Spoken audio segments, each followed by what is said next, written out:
That was on the Lok Sabha preparation. Heading on to the next news.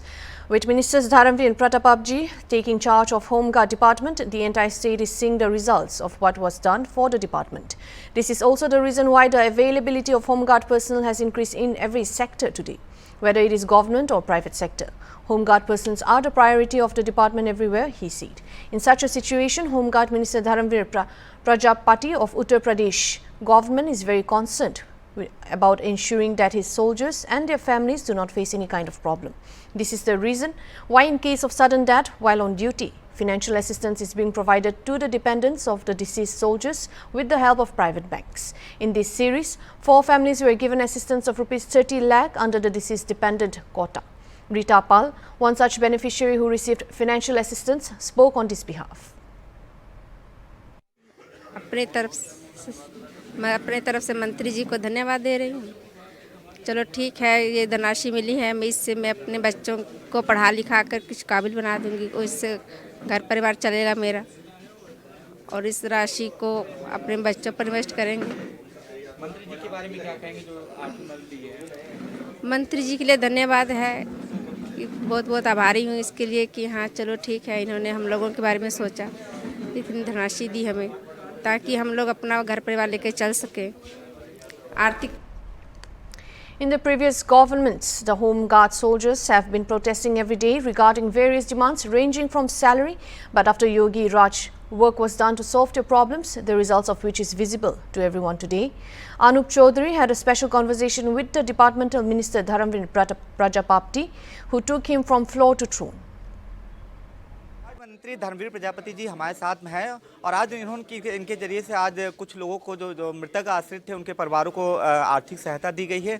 Sir, जिस तरह से उनको आर्थिक सहयोग मिला है, हालांकि जो खोया है उन लोगों ने उसकी भरपाई तो नहीं की जा सकती, लेकिन जो आपने दिया है उसके लिए उनको बहुत ही, अभी मैंने लोगों से बात की, वो आपकी बहुत ही प्रशंसा कर रहे हैं और कह रहे हैं कि ये बहुत बेहद महत्वपूर्ण आज का दिन है और इस राशि से जो है अपनी वो पीढ़ी को संवारेंगे।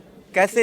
देखिए, निश्चित रूप से माननीय मुख्यमंत्री के नेतृत्व में जब से सरकार बनी है, ऐतिहासिक काम होमगार्ड विभाग के लिए हुआ और कई विभागों, सभी विभागों में ऐतिहासिक काम हुए हैं। पहले की अगर सरकारों की बात करें, हम हमारी सरकार से, भाजपा सरकार से पहले तो 5 लाख रुपए बीमा के माध्यम से दिए जाते थे, तो सालों चक्कर लगाते थे हमारे होमगार्ड के जवान और थक जाते थे, और वो कभी कभी मिल पाता था, कभी नहीं मिल पाता था, कभी आधा मिल पाता था। लेकिन माननीय मुख्यमंत्री के नेतृत्व में सरकार बनी है, 5 लाख रुपए की अनुग्रह राशि जैसे ही पेपर की फॉर्मेलिटी पूरी होगी उसके खाते में चले जाएंगे। दूसरा, हमने बैंकों से टाई अप किया है। हमारे आज यहाँ HDFC बैंक के माध्यम से 30 लाख रुपए का चेक 4 हमारे होमगार्ड आश्रितों को दिया गया है। हमने जब बात की थी तो होमगार्ड के जवान को अपना खाता खोलना है, दैनिक भत्ता उसमें लेना है, 1 रुपया उसका कटेगा नहीं, खाली लेकर के यूज करना है, और अगर ऐसी कोई दुर्घटना होती है तो 30 लाख रुपए, 35 लाख रुपए हमारे HDFC बैंक वाले देते हैं। अगर वो कार्ड का यूज कर लेगा तो 35-40 लाख रुपए तक देते हैं। आज भी हमने कहा है कि सभी हमारे जिला कमांडेंट को एक लेटर लिखी अपने विभाग में कि हमारे होमगार्ड के जवान कार्ड का प्रयोग करें। ऐसी अगर कहीं दुर्घटना होती है तो उनके 5-10 लाख रुपए का जो नुकसान हो रहा है वो ना हो।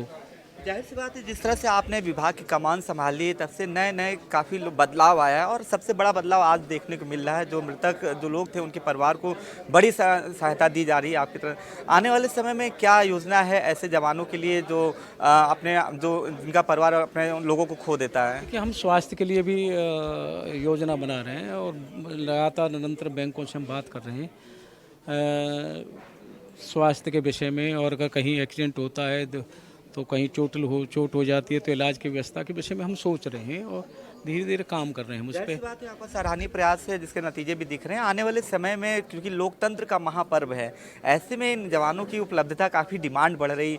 कई राज्यों से भी आपको पूछा जा रहा है कि जवान हमें दीजिए, क्योंकि आपके तमाम ऐसे कार्य हुए जिसके द्वारा जो है होमगार्डों की डिमांड बढ़ी है। इस डिमांड को पूरी करने के लिए आगे कोई कार्य योजना है? क्योंकि कहा जा रहा है कि 50,000 जो होमगार्ड के जवान हैं लोकतंत्र के महापर्व में जो है अपनी ड्यूटी निभाएंगे। हाँ, निश्चित रूप से हम लोग तैयार किए हैं, हमने उनको पूरी चुनावी तैयारी को लेकर के हमने पूरा बहुत पहले से हम लोग काम कर रहे हैं, और होमगार्ड जवानों को हम अपना 50,000 जवान हमने तैयार किए, और भी अगर आवश्यकता पड़ेगी तो और भी हम लोग कोशिश करेंगे देने की।